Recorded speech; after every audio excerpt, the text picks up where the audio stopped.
Hey everyone, in today's video I'm going to show you how to use Claude Code with GitHub. First, open your web browser and then log into your GitHub account and also on to your Claude account. Now from here, what you need to do first is to make sure that you have logged into the same email or specific email address.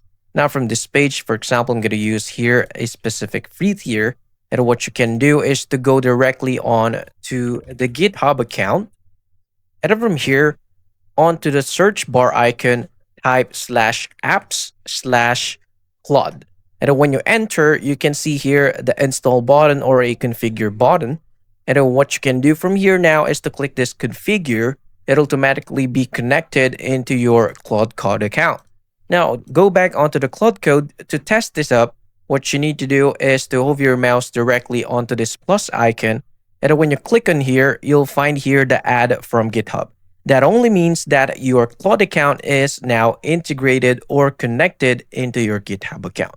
And that's it for today's video. If you find this video helpful, please like and subscribe, and I'll see you into the next one. Thank you for watching.